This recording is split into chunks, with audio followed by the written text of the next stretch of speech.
Imagine walking onto an island where almost everything wants to kill you. The jungle is silent, the water looks calm, you hear something moving in the trees but you cannot see it. Then suddenly the ground shakes. You look up and realize the dinosaur standing in front of you isn't one you've ever seen before. That is the basic feeling Jurassic World Rebirth wants to give you. But here's the bigger question. After more than 3 decades of Jurassic Park movies, could Hollywood actually make dinosaurs feel dangerous again? Because let's be honest, we have seen almost everything by now. T-Rex attacks, raptors hunting people, dinosaurs chasing cars, dinosaurs escaping laboratories, dinosaurs fighting each other. Dinosaurs running through cities. Dinosaurs appearing in places where dinosaurs absolutely should not be. So, when Jurassic World Rebirth was announced, the biggest challenge wasn't simply making another dinosaur movie. The challenge was making audiences care again, and this time, instead of continuing the story of Owen Grady and Claire Dearing, the filmmaker decided to take a different road. New characters, new island, new mission, new dinosaurs, and most importantly, a new reason for humans to go looking for dinosaurs in the first place. Jurassic World Rebirth takes place 5 years after the events of Jurassic World Dominion. By this point, the world has basically become a terrible place for dinosaurs. The animals that escaped into the wider world have not exactly conquered the planet the way some people expected. Instead, most dinosaurs have struggled to survive outside certain environments. That idea immediately gives the movie a different feeling. The dinosaurs are no longer everywhere. They have become rare, and when something becomes rare, humans suddenly become very interested in it. That is where the story begins. Scarlett Johansson plays Zora Bennett, a highly skilled covert operations expert who is hired for a dangerous mission. Her job is not to save dinosaurs. Her job is to get something from them, DNA, but not just any dinosaur DNA. The mission focuses on three enormous creatures representing land, sea, and air. Their genetic material could potentially be used to create a revolutionary medical treatment capable of helping humans. And that is the interesting twist. The dinosaurs are no longer simply monsters standing between the heroes and the exit. They are the objective, the characters actually have to go looking for them. That changes the entire structure of the movie. Instead of asking, how do we escape this dinosaur? The movie asks, how do we find this dinosaur before it finds us? And that difference matters because it turns Jurassic World Rebirth into something that sometimes feels like a survival adventure, sometimes like a monster movie, and sometimes like a dangerous expedition into a world that humans were never supposed to enter. The first major surprise about the movie is the casting. Scarlett Johansson leads the new cast as Zora Bennett. Johansson was already a major action star before this movie, so putting her into a Jurassic movie makes a lot of sense. She knows how to play characters who are physically capable without making them feel invincible. And that is important because Jurassic movies work best when the humans look vulnerable. If the hero can defeat every dinosaur with a few punches and a clever one liner, the suspense disappears. Zora is dangerous. But the dinosaurs are still more dangerous. Mahershala Ali plays Duncan Kincaid, Zora's trusted team member. Ali brings a completely different energy to the movie. He has the ability to make even simple dialogue feel important, and his presence gives the expedition team more weight. Then there is Jonathan Bailey as Dr. Henry Loomis. Loomis is a paleontologist, and this character becomes particularly interesting because he approaches the dinosaurs differently from Zora. Zora sees the mission, Loomis sees the animals. That difference creates one of the movie's more enjoyable character dynamics. Zora is thinking about survival and completing the assignment. Loomis is fascinated by the creatures. And anyone who has watched Jurassic Park knows that fascination with dinosaurs can be both wonderful and extremely dangerous. Rupert Friend plays Martin Krebs, a representative connected to the pharmaceutical side of the mission. He represents another important part of the story, money, because whenever Jurassic movies start talking about genetic discoveries, there is usually someone nearby thinking about how much money can be made from them. Manuel Garcia Rulfo plays Ruben Delgado, a father who becomes caught up in the expedition after his family is stranded. His presence gives the movie another important element. A family the story does not involve only trained professionals. Ordinary people are pulled into a nightmare they never expected to experience.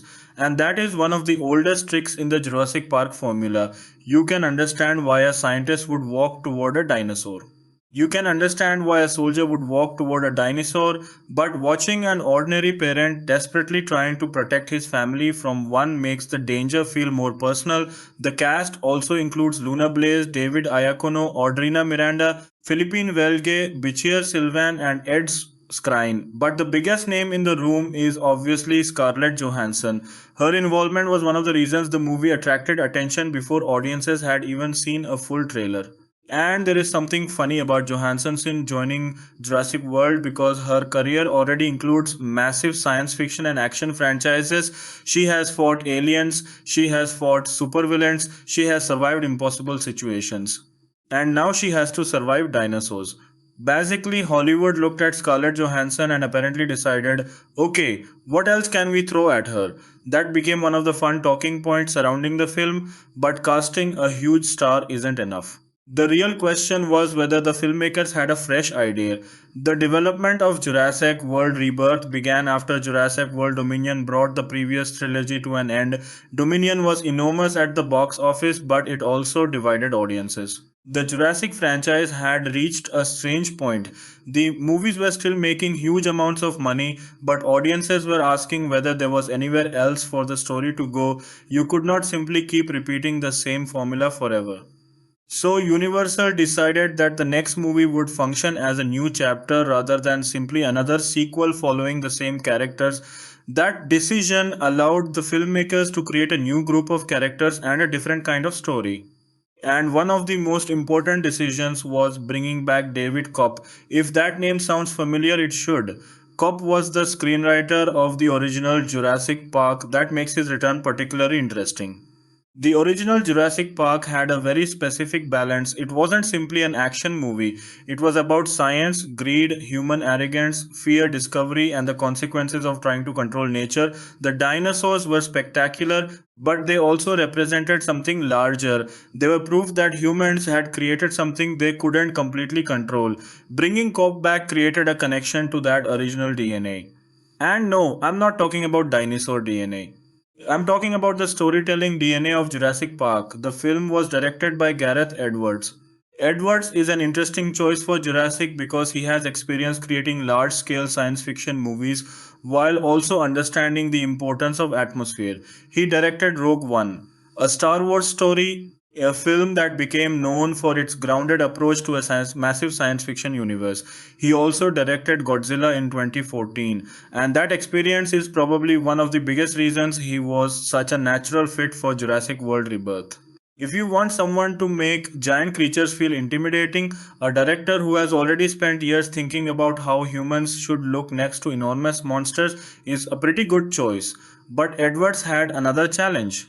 He couldn't simply copy Steven Spielberg, nobody can. The original Jurassic Park established an entire visual language for dinosaur movies, the camera hiding the dinosaur, the characters hearing something before seeing it, the footsteps, the silence.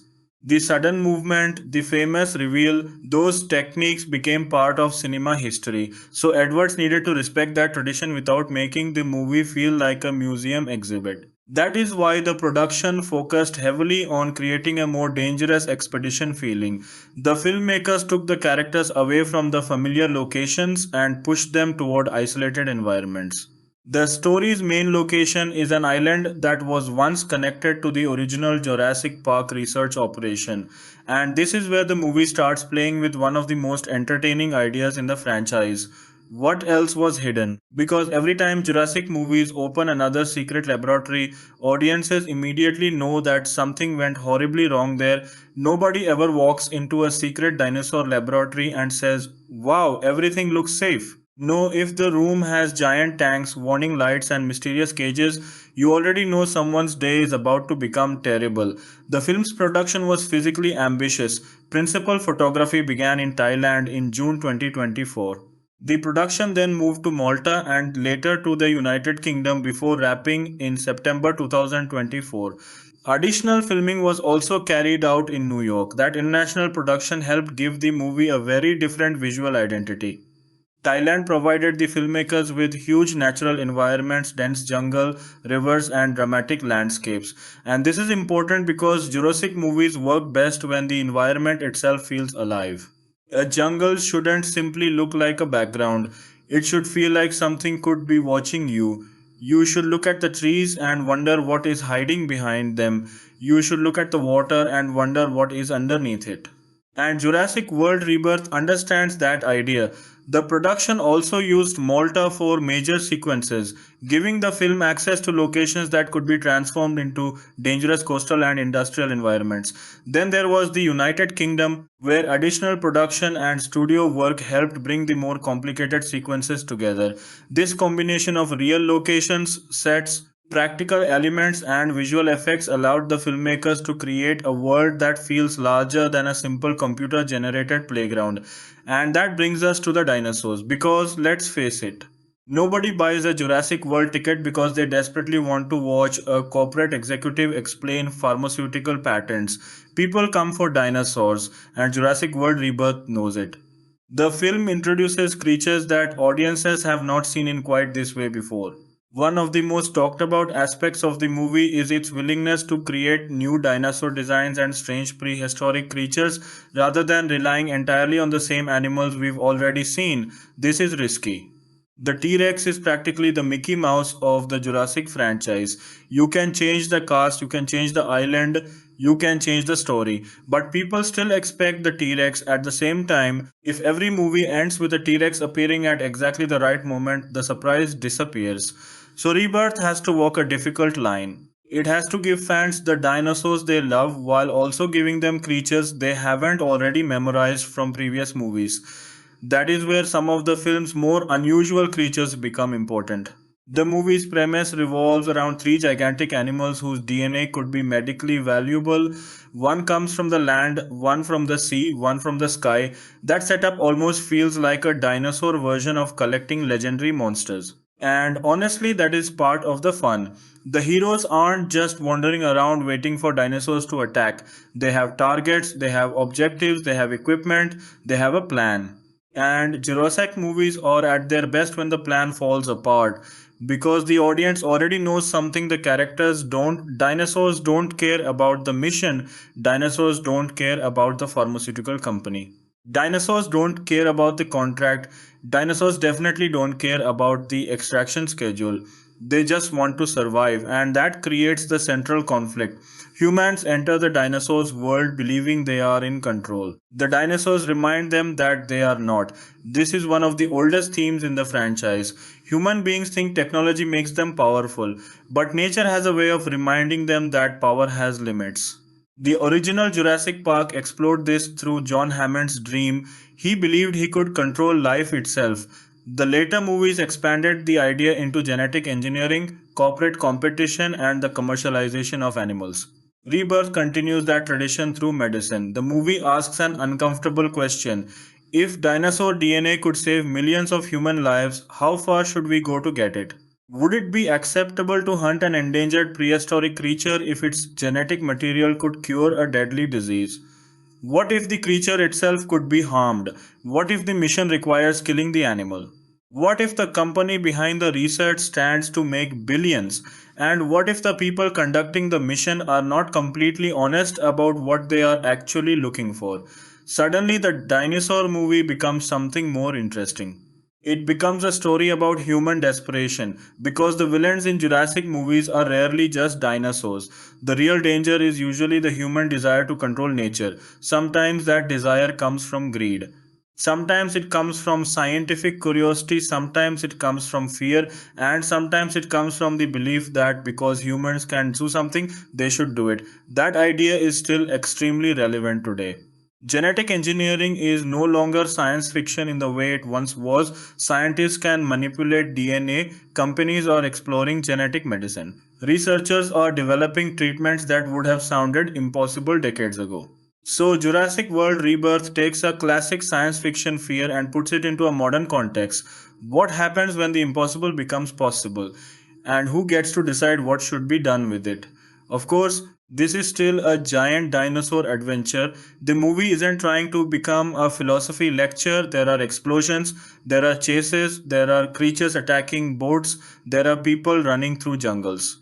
There are moments where someone makes a decision that makes you scream at the screen. Why would you do that? And that is part of the Jurassic experience. One of the movie's strongest ingredients is the sense of adventure. The characters are traveling into places where humans have almost no control.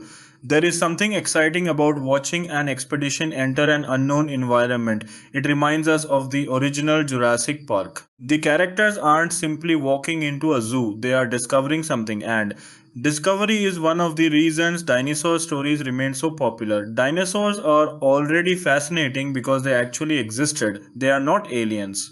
They are not superheroes. They lived on Earth millions of years before humans. We know they were real because their bones are still here. That makes the fantasy feel strangely believable. A dragon is fictional, a dinosaur is not. And Jurassic Park has always exploited that feeling. It takes something real and asks, what if we could bring it back? Jurassic World Rebirth takes that one step further. What if only a handful of dinosaurs survived? What if those surviving animals became incredibly valuable? What if their DNA could change medicine? Suddenly, the dinosaurs become the most expensive biological samples on Earth and everyone wants them. That creates another important layer of the movie. Scarlett Johansson's Zora isn't simply fighting dinosaurs. She's competing against other humans. There are corporations, there are private interests.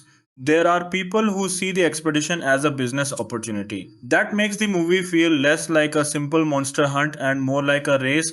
Who gets the DNA first, who survives, who gets betrayed, and who is actually telling the truth. The movie's title Rebirth also carries more than one meaning. On the surface, it refers to a new era for the Jurassic franchise, new cast, new story, new director, new direction, but there is also a thematic meaning. The dinosaurs themselves are part of a rebirth. Animals that disappeared millions of years ago have returned, but now the humans are trying to use that rebirth for their own purposes, and that is exactly where Jurassic stories become dangerous.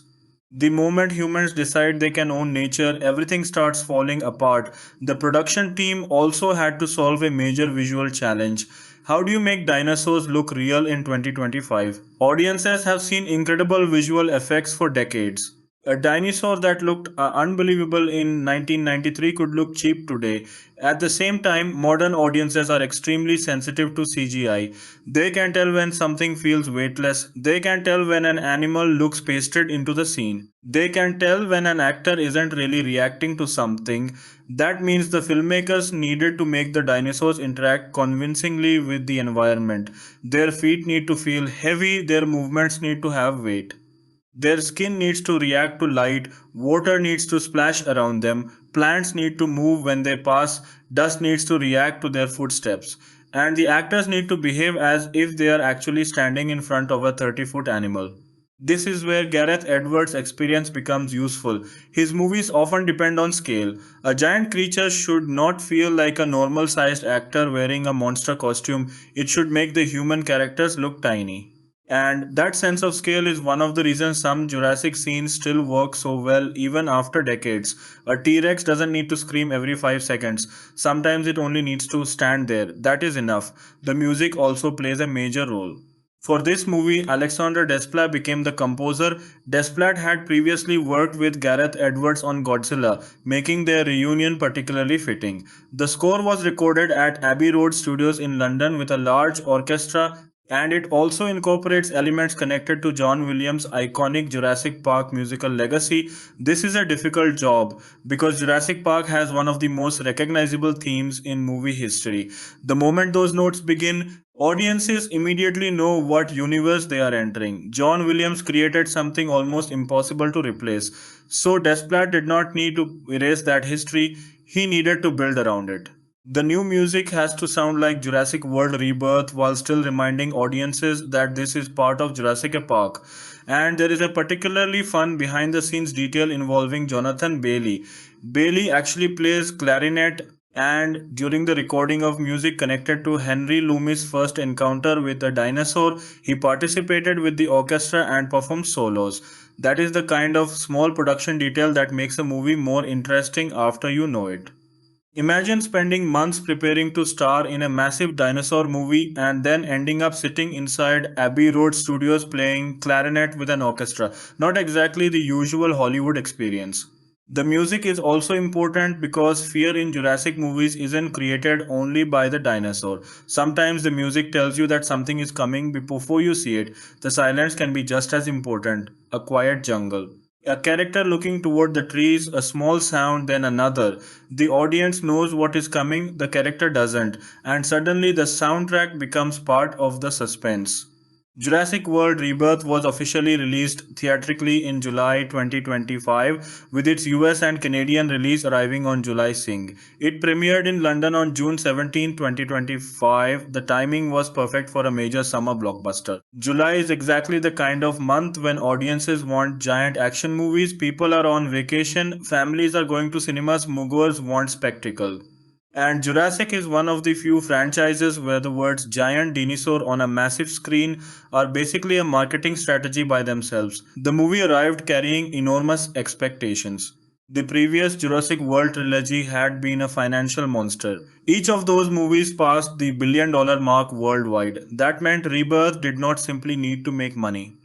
It had to prove that the Jurassic brand could survive without Chris Pratt and Bryce Dallas Howard leading the story. That was a major test. Would audiences accept a Jurassic movie without Owen and Claire? The answer, financially at least, was clearly yes. Jurassic World Rebirth became another major global hit. Depending on the box office tracking source and final accounting, its worldwide total is reported around the high 800 million range. The numbers list approximately $872. 4 million worldwide, while Box Office Mojo reports approximately $869.1 million. That is an enormous number, especially for a movie that was entering a franchise that had already experienced several enormous releases. Its domestic opening weekend was around $92 million, with a much larger 5-day holiday period total. The movie also opened strongly in international markets: China, the United Kingdom, Mexico, Germany, South Korea, Australia, and several other major territories helped give the movie a powerful global start. This tells us something important. Jurassic is not just an American franchise, it is a global cinematic brand. A dinosaur doesn't need subtitles. A T Rex doesn't need an explanation. A giant creature running toward a group of terrified humans works almost everywhere. And that is one of the biggest strengths of the franchise. The movie also benefited from premium formats. Big dinosaur movies are almost designed for IMAX and other large screen experiences. When a dinosaur fills the screen, the audience is supposed to feel small. You don't get exactly the same effect watching the same scene on a tiny phone screen. That is why Jurassic movies remain some of the strongest examples of theatrical spectacle. But the box office tells only half the story, the other half is reception. And this is where things became more complicated. Jurassic World Rebirth received mixed critical reactions. Some critics appreciated the attempt to refresh the franchise. Others felt that the story still relied heavily on familiar Jurassic formulas. That debate is actually fascinating. Because the movie was trying to do two opposite things at the same time, it wanted to be new, but it also needed to feel like Jurassic Park. If it became too different, longtime fans might complain that it didn't feel like Jurassic. If it stayed too similar, critics could say it was just repeating the same movie. That is almost an impossible balancing act, and honestly, that may be the central problem facing every long running franchise today. Audiences want nostalgia. But they also want something new. They want familiar characters, but they want new characters. They want callbacks, but not too many callbacks. They want the old theme, but they don't want the movie to feel like a remake. They want dinosaurs, but they want new dinosaurs. Would they want spectacle, but they also want a good story. And Jurassic World Rebirth tries to give them all of it. Sometimes it works beautifully, sometimes you can see the machinery underneath. But that is part of what makes the movie worth discussing, because beneath the dinosaurs, explosions, and jokes, Rebirth is really about one simple idea. Humans never stop trying to control nature, and nature never signs the contract. The most interesting thing about the movie may therefore not be the biggest dinosaur. It may be the question of whether humans actually learned anything from Jurassic Park after all these years, after all these disasters, after all these deaths, after all these destroyed facilities. Why are humans still building secret dinosaur laboratories? Why are corporations still messing with prehistoric DNA? Why does anyone look at a giant carnivorous dinosaur and think, yes, let's collect its genetic material? That is the funniest thing about the entire franchise. The Jurassic Park universe has the most impressive collection of people who repeatedly make the same terrible decision. Someone discovers dinosaurs. The dinosaurs escape, everyone says never again. Then someone else discovers dinosaurs. The dinosaurs escape, everyone says never again. Then someone else says, but what if we make the dinosaurs bigger? And here we are. The franchise has basically become a cinematic support group for people who refuse to learn from history, and that is where the memes come from. Fans have been joking about the Jurassic character's complete inability to leave dinosaur alone for decades.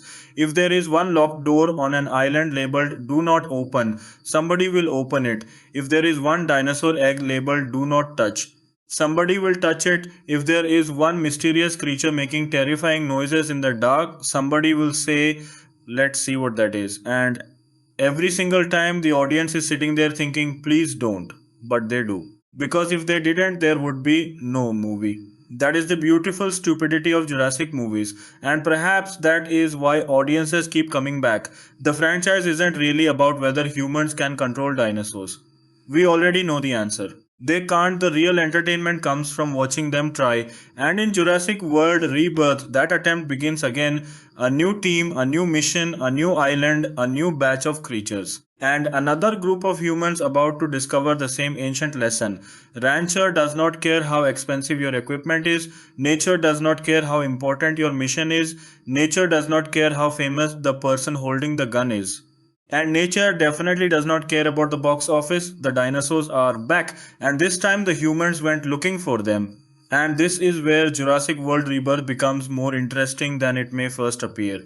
On the surface, this is another giant budget dinosaur movie, but underneath all the action, the film is trying to bring the franchise back to something audiences loved about the original Jurassic Park.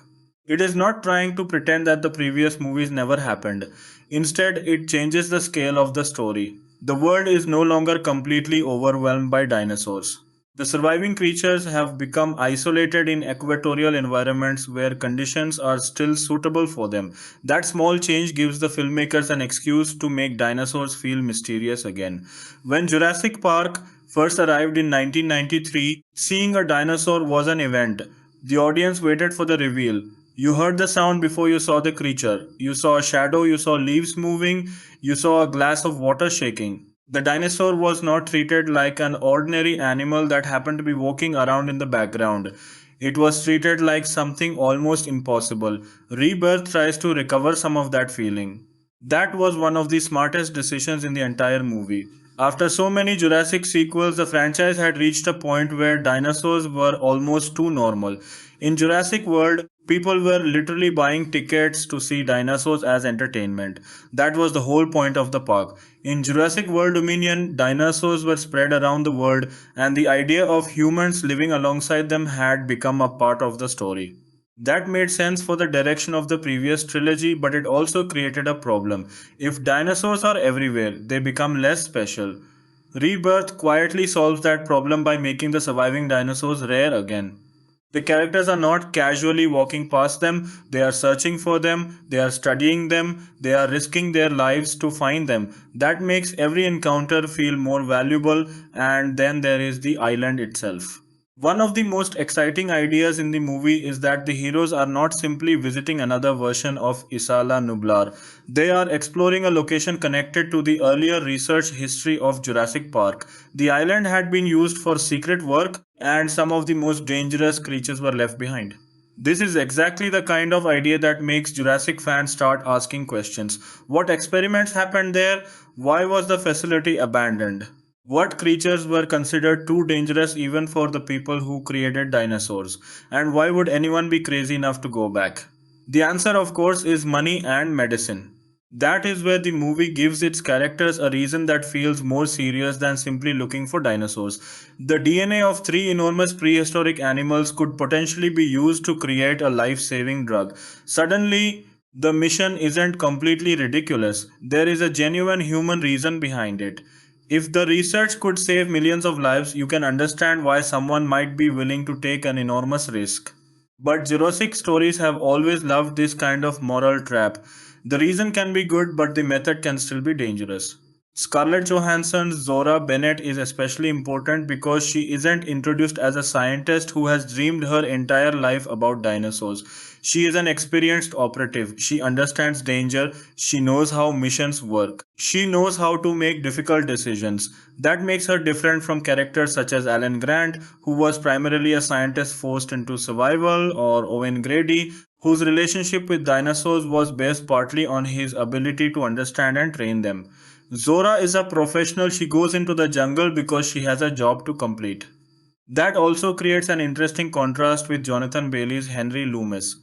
Loomis is the dinosaur expert. He is fascinated by these animals. He wants to understand them. He has the curiosity that made characters like Alan Grant so memorable. When Zora looks at a dinosaur, she is calculating distance, escape routes, and risk. When Loomis looks at a dinosaur, there is a sense of wonder. He is seeing something that should not exist. The two perspectives are almost opposite. And that difference gives the movie some of its most human moments. The best Jurassic stories usually have someone who understands the animals and someone who thinks they can control the situation. Those two people rarely agree for long. One says, "We need to respect the animal." The other says, "We need to finish the mission." Eventually, the dinosaur makes the argument for both of them. Mahershala Ali's Duncan Kincaid adds another layer to the group. Ali is one of those actors who can make a character feel important without constantly demanding attention. His presence gives the team a sense of seriousness. Zora may be the person leading the mission, but Duncan feels like someone who understands what she is carrying on her shoulders. Their relationship also prevents Zora from becoming the typical unstoppable action hero. She has someone beside her who knows her strengths and weaknesses. And that matters because Jurassic movies work best when the heroes are not superheroes. They need to be clever, brave, and lucky, but they still need to be scared. If a dinosaur jumps out and the hero simply pulls out a weapon and defeats it, the suspense is gone. The entire point is that the characters are outmatched. This is where Gareth Edwards' direction becomes especially useful. Edwards has a history with giant creatures. His 2014 Godzilla movie was built around scale and anticipation.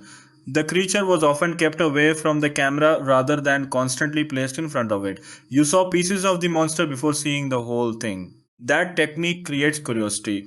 The audience wants the reveal. Rebirth uses that same basic philosophy. The dinosaurs are not always presented as simple action figures. They are part of the environment. The jungle can hide them. The ocean can hide them. Darkness can hide them. Even the character's own fear can hide them because sometimes they don't know what they are looking at. There is something incredibly effective about hearing a dinosaur before seeing it. That is one of the oldest tricks in the Jurassic playbook, but it still works. You hear branches breaking, someone stops, everyone becomes quiet, the camera doesn't immediately show anything. Then another sound comes from somewhere else.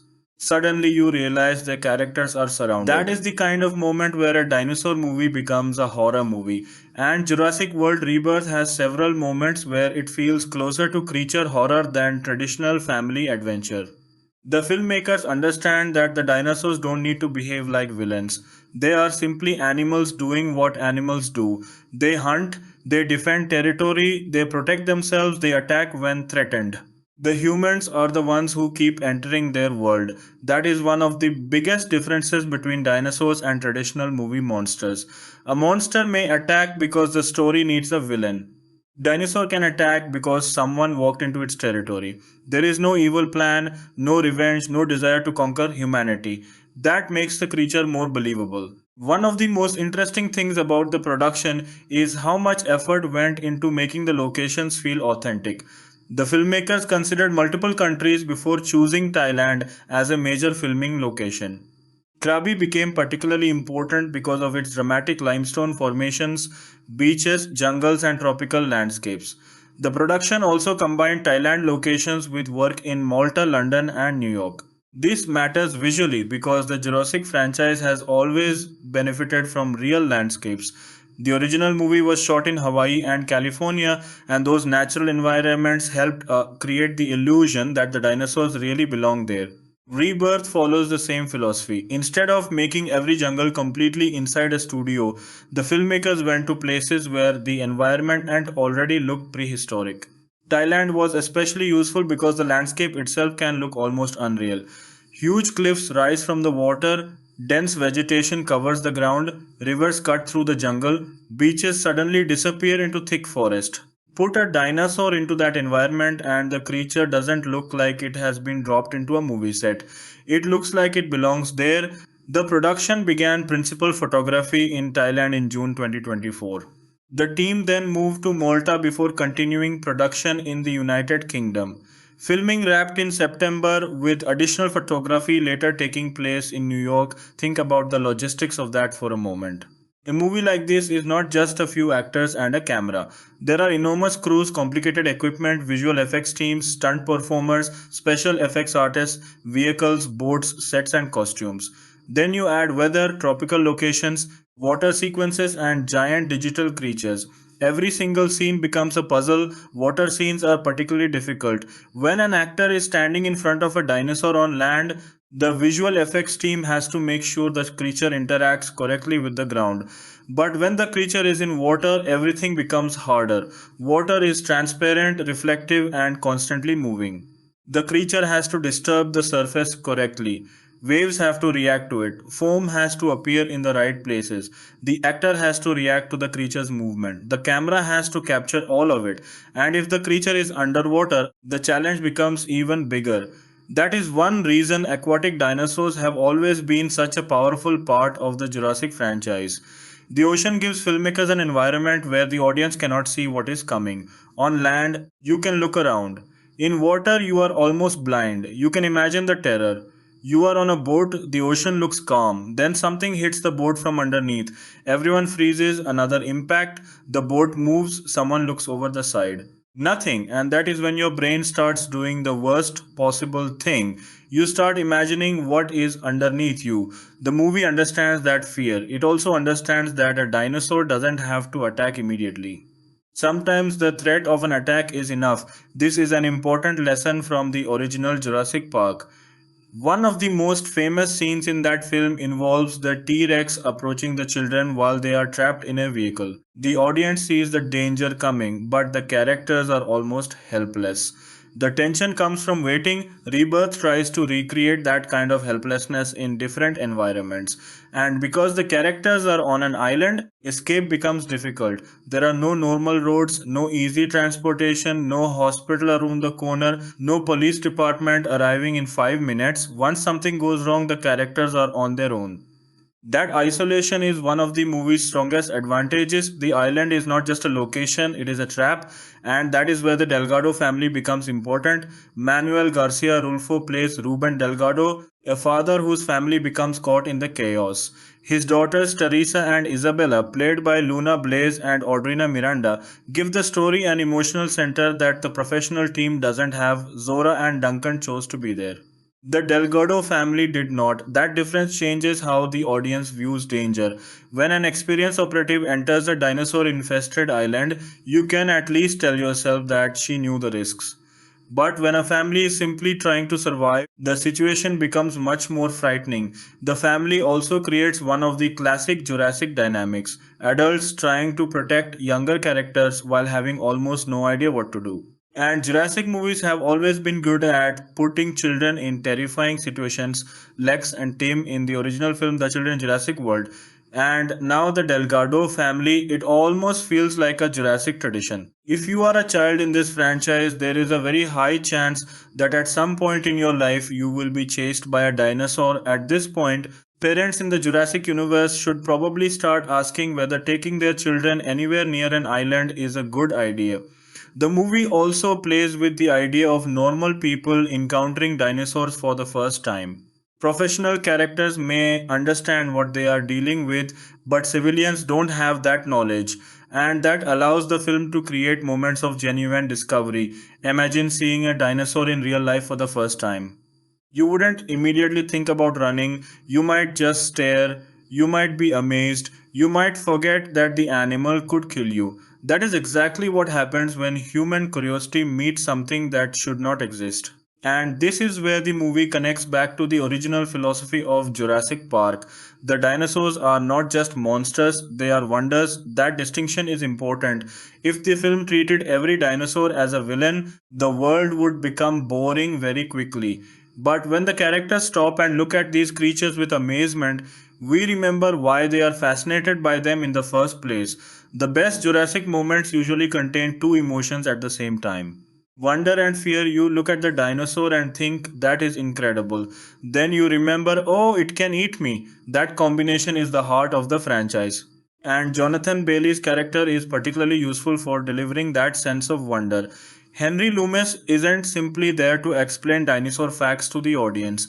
He represents the scientific curiosity that made the original franchise so compelling. When he interacts with a dinosaur, the moment isn't only about survival, it is about connection. There is something almost magical about watching a human being stand next to a creature that supposedly disappeared millions of years ago.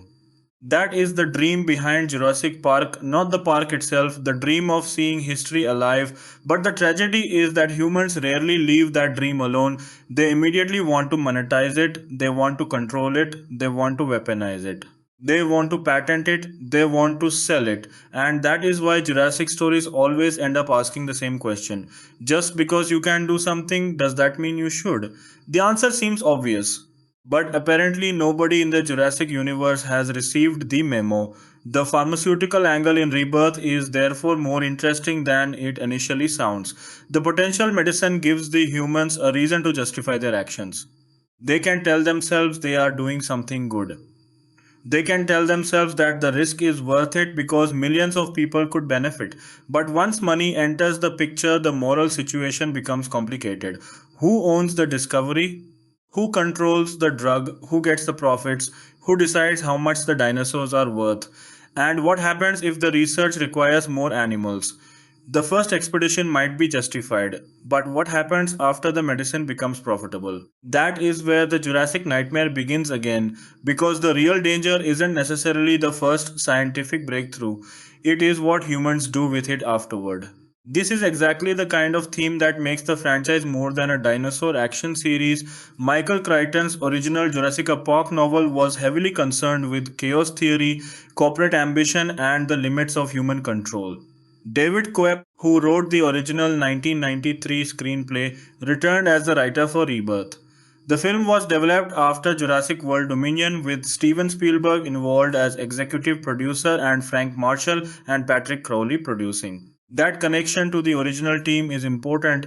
Cobb understands the language of Jurassic Park. He knows that dinosaurs are only half the story, the other half is human arrogance. And perhaps that is why Rebirth feels like it is deliberately trying to move away from some of the louder excesses of the previous movies. It isn't completely successful all the time. There are moments where the film becomes exactly the kind of huge action spectacle audiences expect. But there are also quieter moments where the movie remembers that suspense is more powerful when you don't see everything. That is something modern blockbusters sometimes forget. If you show the monster too much, it stops being frightening. If you show too little, the audience becomes frustrated. The perfect balance is somewhere in the middle. Let us imagine the difference. A dinosaur appears in full daylight, standing in an empty field for 5 minutes. Cool. But eventually you stop being scared. Now imagine seeing only its foot, then hearing breathing, then seeing its eye through the leaves. Then watching the trees move, you still haven't seen the whole creature, but your imagination is doing half the work. That is fear, that is Jurassic Park, and that is what Gareth Edwards understands. The film's cinematography by John Mathieson also contributes to this visual approach. Mathieson is known for creating strong cinematic images, and Rebirth uses wide environments to emphasize how small the characters are. The camera often lets the landscape dominate the frame. This is important because scale is one of the biggest weapons in a dinosaur movie. If the camera stays too close, a giant creature can sometimes look like an ordinary animal. Pull the camera back, place a human beside it, and suddenly the size becomes terrifying. A person is tiny, the dinosaur is enormous. That is the image the audience paid to see, and the filmmakers understood that. There is also something satisfying about seeing the movie on a massive theater screen.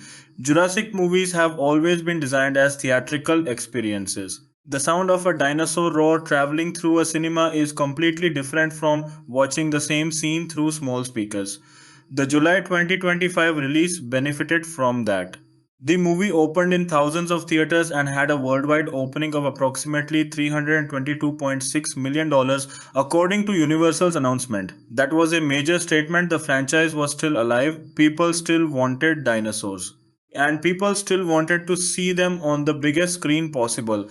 But success at the box office doesn't automatically mean everyone loved the movie. This is where the conversation around Rebirth becomes more complicated. Critics were divided.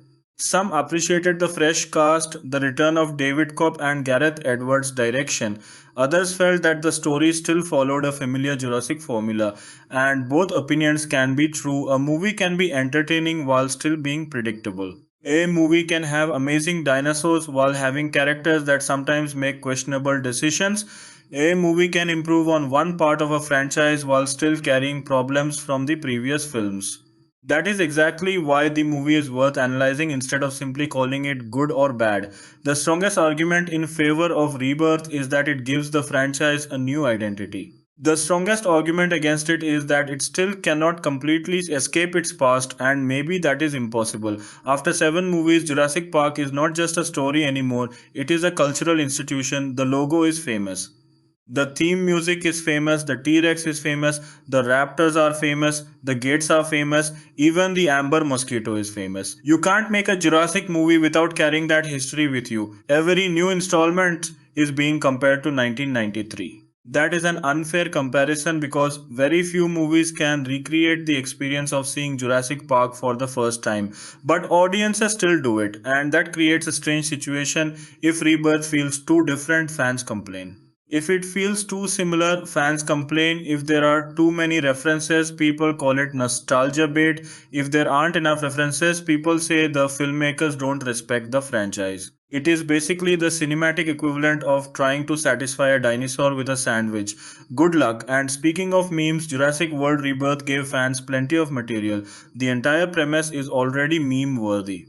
A secret island full of the most dangerous dinosaurs on Earth, a pharmaceutical mission, a group of professionals, a civilian family, and absolutely no sensible reason for everyone to continue walking deeper into the island. The Jurassic franchise has always had a special relationship with bad decisions. Someone sees a giant carnivorous animal, the animal looks angry, the person says, maybe we should get closer. Everyone watching says, no, the character gets closer. Dinosaur attacks audience, we told you. That formula is basically a franchise tradition. Another thing fans can joke about is the incredible amount of money people are willing to spend to recreate extinct animals only to discover that extinct animals are dangerous. Imagine being the executive who approves the budget. You have a meeting. Someone says, we can bring dinosaurs back. You say, great.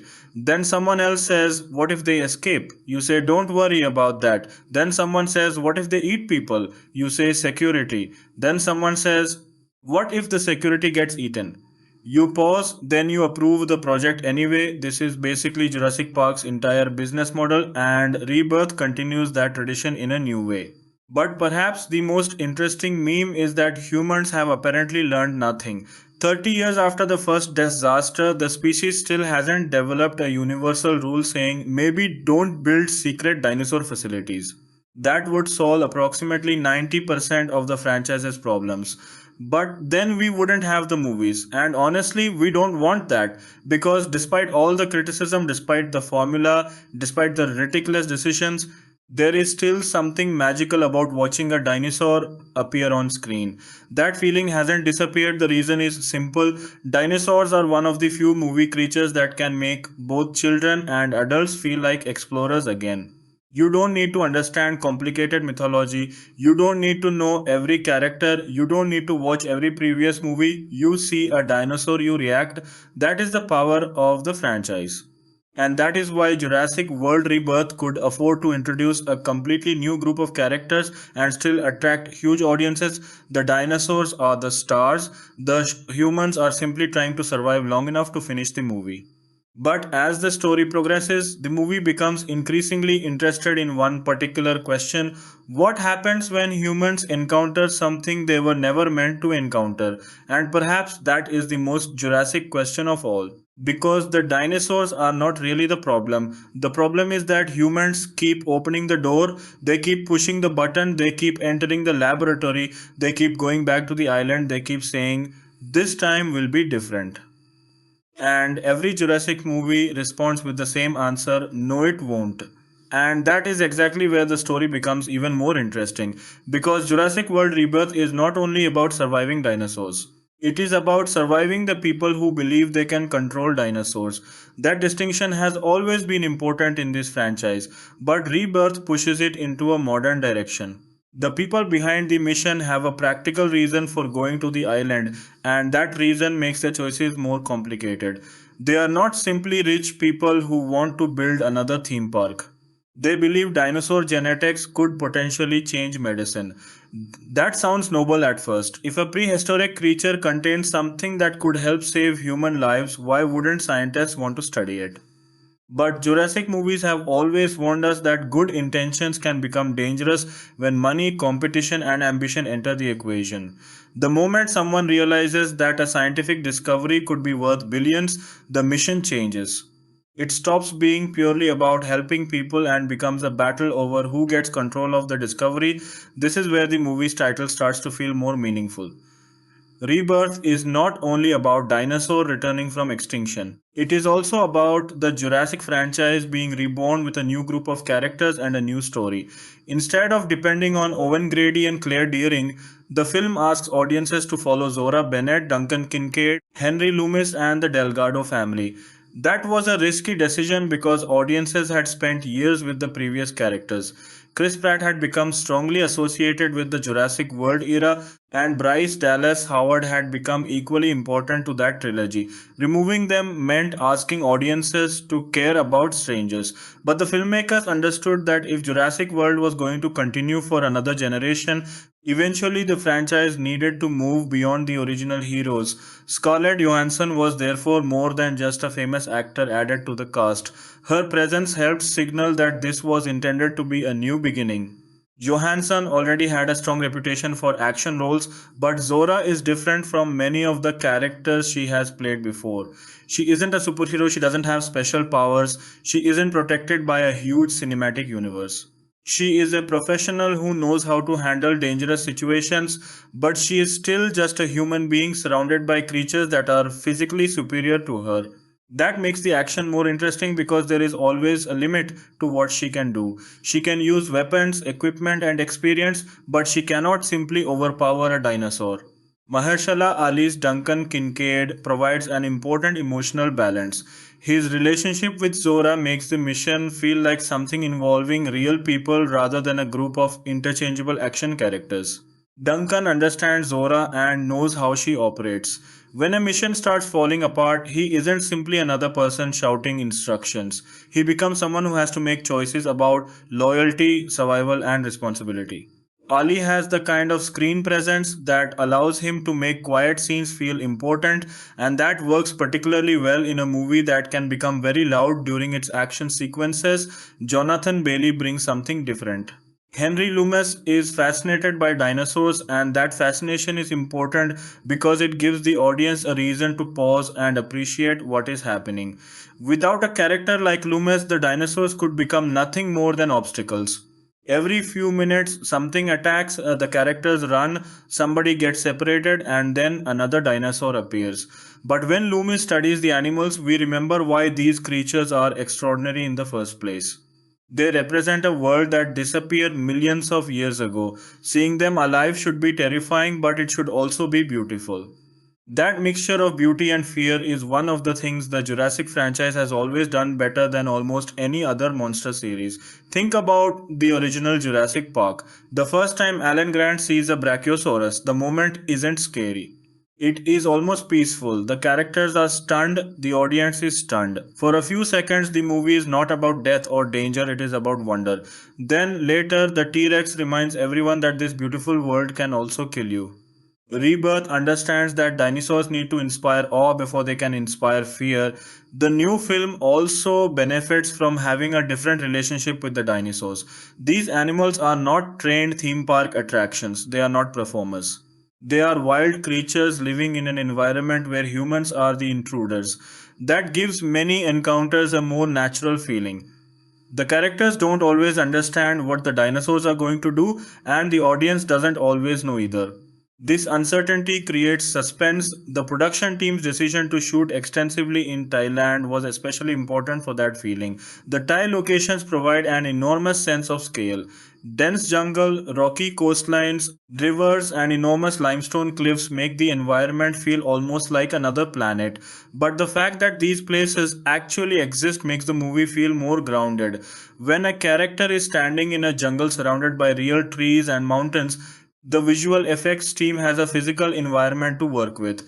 The dinosaurs can interact with that environment rather than existing in an empty digital space. The filmmakers also had to deal with the weather and physical challenges of shooting in tropical locations. Hot temperatures, humidity, rain, and difficult terrain can turn a simple scene into a major production problem. Actors have to perform while wearing costumes and equipment. Cameras need protection. Lighting conditions can change quickly. Crew members have to move equipment through environments that were never designed for a movie production. Then, after all of that, visual effects artists have to make the dinosaurs look as if they were really there. This is something audiences rarely think about when watching a blockbuster. You see a character running through a jungle while a giant dinosaur crashes through the trees. It feels like one continuous event. But the actual production can be much more complicated. The actor may be running through a real forest while staring at a piece of equipment standing in for the dinosaur.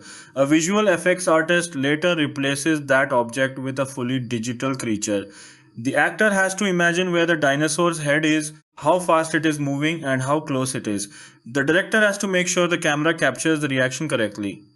The sound team later adds footsteps, breathing, and roars. That is why the actor's performance matters so much in creature movies. The dinosaur cannot actually be there. The actor has to make you believe it is. Scarlett Johansson is particularly effective in this kind of role because she has spent years performing in large action productions. She understands how to sell physical danger. A quick glance, a sudden change in breathing, or a small movement can tell the audience that something enormous is nearby. You don't need an actor to scream every time. Sometimes fear is more convincing when the character becomes quiet. That is one reason the quieter scenes work so well. The movie understands that a dinosaur roar is not automatically frightening. A sudden silence can be much worse. Imagine the characters walking through the jungle, they are talking, birds are making sounds, leaves are moving, then everything stops. No insects, no birds, no wind, nothing. The characters notice it too. Someone looks around. Nobody knows why the jungle suddenly became silent. Then you hear something behind them. That is classic Jurassic suspense. The audience knows something is coming, the characters know something is coming, but nobody knows exactly what it is. And the movie lets that tension build. The new creatures are also a major part of the film's identity. Jurassic World Rebirth does not simply rely on the T Rex as its only attraction. The filmmakers introduced several prehistoric creatures and variations that give the movie its own visual personality. Some are based on real prehistoric animals, while others are part of the franchise's fictional genetic experiments. That distinction has become increasingly important in the Jurassic series. The franchise started with dinosaurs that were presented as reconstructed versions of real animals. Later movies became more comfortable with genetically engineered hybrids. Rebirth continues to play with the idea that scientific experimentation has created animals that may not fit neatly into our understanding of prehistoric life, and this creates another philosophical question. At what point does a genetically engineered dinosaur stop being a dinosaur? If scientists modify its DNA, add traits from other animals, and create it inside a laboratory, are we looking at a resurrected species or a completely new creature? The Jurassic franchise has been asking that question for years. The Indominus Rex was obviously not a naturally existing dinosaur. It was a product of human engineering. The Indoraptor pushed the concept even further. Rebirth continues the conversation without necessarily making every creature a giant super monster. This is important because the franchise had reached a point where bigger was not always better. When the Indominus Rex appeared, it was designed to be terrifyingly large and intelligent. Then the Indoraptor was designed to be smaller, faster, and more cunning. The challenge for Rebirth was finding another way to surprise audiences without simply creating the next even bigger dinosaur. Instead, the movie uses different environments, land, sea, air, that gives each creature a different kind of threat. A land dinosaur can chase you, a flying creature can attack from above, a marine predator can approach from below. The characters, therefore, cannot simply develop one survival strategy and use it everywhere. If you're on land, you watch the trees. If you're in the air, you watch the sky. If you're in the water, you watch absolutely everything because you have no idea what is underneath you. The water sequences are particularly effective because humans are naturally vulnerable in the ocean. We cannot breathe underwater, we cannot see very far, we are slower, we are surrounded by something we don't understand. Put a giant prehistoric predator beneath the surface, and suddenly the ocean becomes a horror movie. This is also where the film connects to one of the franchise's most memorable creatures, the Mosasaurus. The enormous marine reptile became one of the visual icons of the Jurassic World era. Audiences remember it because of the way it attacks from the water, often appearing suddenly and swallowing prey in a single movement. Rebirth understands that the ocean is a perfect environment for suspense, but it also needs to avoid making every aquatic encounter feel like a repeat of previous movies. That is a difficult problem. The audience has seen the Mosasaurus, they have seen the T Rex, they have seen raptors, they have seen pterosaurs. So the filmmakers need to create new memories. That is where the new creatures and unusual sequences become important. A successful Jurassic movie needs at least a few scenes where audiences leave the theater saying, I have never seen that before. That is the real test, not whether the movie contains dinosaurs. Of course, it does. The question is whether it gives us an image that stays in our heads. The franchise has always been built around those images, the T Rex stepping into the road, the raptors moving through the kitchen, the Brachiosaurus standing above Grant and Ellie, the T Rex fighting the Spinosaurus, the Indominus Rex breaking through the enclosure, the Mosasaurus jumping out of the water. Every Jurassic movie needs its own version of that moment, and Rebirth attempts to create several. That is also why the movie's marketing focused heavily on the idea of seeing creatures audiences had not experienced before. The trailers were designed to sell the feeling that this wasn't simply another trip to a familiar dinosaur park. There was something strange on this island, something dangerous, something unknown. And unknown is the most powerful word in a monster movie. Once the audience understands everything, fear decreases. If we know exactly what the creature can do, exactly where it lives, and exactly how the heroes can defeat it, the suspense becomes predictable. But if we don't know what it is capable of, every encounter becomes uncertain. This is also why Henry Loomis is such a useful character. He can explain some things, but even he doesn't know everything. Science is useful, but it has limits. That is another classic Jurassic idea. Scientists can understand dinosaurs. They can study their bones, they can analyze their DNA, they can predict behavior. But nature doesn't always follow the spreadsheet. An animal can surprise you, and a genetically engineered animal can be even harder to predict. That brings us back to the theme of control. The characters arrive on the island believing they have a mission, they have equipment, they have maps. They have communication devices, they have weapons, they have scientific knowledge, they have plans. The dinosaurs have none of those things. And yet, as the mission continues, the humans gradually lose control. That is the Jurassic formula. At the beginning, humans have the technology. By the middle, the technology starts failing. By the end, the characters are running through the jungle, hoping they don't get eaten. It sounds simple, but it works because it reflects something deeply human. We like to believe that technology makes us powerful. We build machines, we create medicines, we manipulate DNA, we send satellites into space, we develop artificial intelligence. We believe that if we understand something scientifically, we can control it. Jurassic Park asks, what if understanding isn't the same as control? That question remains relevant even outside the movie. Modern science has given humanity extraordinary power. Genetic engineering, artificial intelligence, robotics, and biotechnology all raise questions about what humans should create and what limits should exist.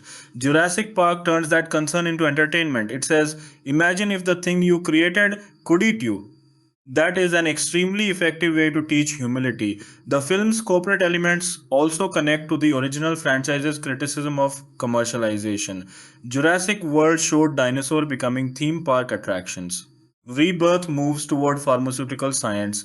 Different industry, same basic problem. Humans see something extraordinary and immediately ask, how much is it worth? That is one of the darkest jokes in the Jurassic universe. A dinosaur can be beautiful. A dinosaur can be scientifically priceless. A dinosaur can be a symbol of life returning from extinction. But somewhere somebody is calculating the profit margin, and that is why Martin Krebs, played by Rupert Friend, is important. His character represents the corporate interest behind the mission. He is not necessarily the type of villain who needs to personally fight a dinosaur. His power comes from money, information, and influence. Jurassic movies have always understood that the most dangerous person in the room doesn't necessarily have claws. Sometimes the most dangerous person has a business plan. That is why the movie's villains are more interesting when they believe they are doing something reasonable. Pure evil is easy to understand. Corporate ambition is more complicated. Someone can genuinely believe that a discovery will help millions of people while simultaneously wanting to become extremely rich from it. Humans are very good at justifying their decisions, and Jurassic Park is very good at punishing them for it. The production also benefited from the return of producer Frank Marshall, who had been closely involved with the Jurassic World era.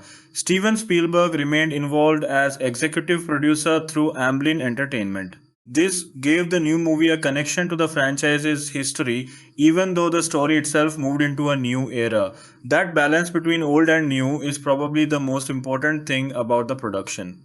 The filmmakers didn't want to erase Jurassic Park. They wanted to remind audiences why Jurassic Park mattered. The iconic theme remains part of the franchise's musical identity. The visual language remains recognizable. The idea of scientific arrogance remains central. Dinosaurs remain terrifying. But the characters and mission are new. That is probably the safest way to restart a franchise. You don't throw away everything, you keep the emotional DNA. You change the body, and yes, that sounds exactly like something a Jurassic scientist would say. The music deserves more attention because Alexander Desplat had an extremely difficult assignment. John Williams' original Jurassic Park score is one of the most recognizable film scores ever written. Even people who have never watched Jurassic Park can recognize parts of the melody. That means a new composer cannot simply pretend the music doesn't exist. At the same time, copying the original score too much would make Rebirth feel like a nostalgia project. Desplat therefore had to create new musical themes while respecting the older material. His previous work on Gareth Edwards' Godzilla gave him experience with the combination of giant creatures, suspense, and orchestral scale. That relationship made him a logical choice for this film. And there is a special quality to orchestral music in dinosaur movies. A huge orchestra can make a creature feel ancient, stress can create suspense, brass can create power. Percussion can make footsteps feel enormous, and silence can suddenly make everything feel empty. The music isn't simply background, it controls how the audience feels about the creature. A dinosaur can be presented as beautiful with one musical arrangement and terrifying with another. That is the magic of film scoring. Imagine seeing the exact same dinosaur walking through a jungle. Version 1, soft strings and gentle piano, you think, wow, beautiful. Version 2, low brass, heavy percussion and silence, you think run. Same dinosaur, different music, and Jurassic World Rebirth uses that emotional trick throughout its story. The score also helps connect the new characters to the older franchise. Even when the audience doesn't consciously recognize a musical reference, the sound can create a sense of familiarity. It tells us you are back in Jurassic territory. That is extremely important for a reboot like sequel. The audience needs to feel at home even when the characters are new. Another interesting aspect of the movie is how it handles humor. Jurassic movies have never been completely serious, even the original had jokes. Ian Malcolm was basically a walking one liner machine. Alan Grant and Ellie Sattler had moments of dry humor. Later movies became much more openly comedic. Rebirth continues that tradition, but the humor works best when it comes from the characters rather than from the dinosaurs. People make jokes when they're scared. People argue during emergencies. People say ridiculous things because they don't know what else to say. That makes the characters feel human. If someone is running from a dinosaur and suddenly makes a sarcastic comment, it can actually make the situation more believable because real people do that. Humor is sometimes a defense mechanism, and when the audience laughs, the next scary moment can hit harder. That rhythm is important. Law relax, then dinosaur, the audience jumps, then another joke, then another dinosaur. It is basically an emotional roller coaster. The franchise also understands that the audience enjoys seeing characters make mistakes, not because we want them to die, but because mistakes create suspense. If everyone behaved perfectly, the movie would end in 20 minutes. They would arrive. Collect the DNA, leave credits. Nobody wants that. So somebody has to make a bad decision. Someone has to separate from the group. Someone has to trust the wrong person. Someone has to open the door. Someone has to say, I think we are safe. And the moment someone says those words in a Jurassic movie, you already know they are absolutely not safe. That is one of the unwritten rules of the franchise. Rule number one, never assume you're safe. Rule number two, never trust a locked dinosaur facility. Rule number 3. If the jungle suddenly becomes silent, start running. Rule number 4. If someone says don't worry, worry. Rule number 5. If a corporation says it has everything under control, it definitely does not. And rule number 6. If you see a dinosaur egg, do not touch it. The characters rarely follow these rules, the audience does. That is why the audience can sometimes feel like it has more common sense than the people on screen. But that is also part of the fun. We are sitting safely in the theater. They are on the island. We can judge them. They cannot hear us screaming. And that relationship between audience and characters is one of the reasons dinosaur movies work so well.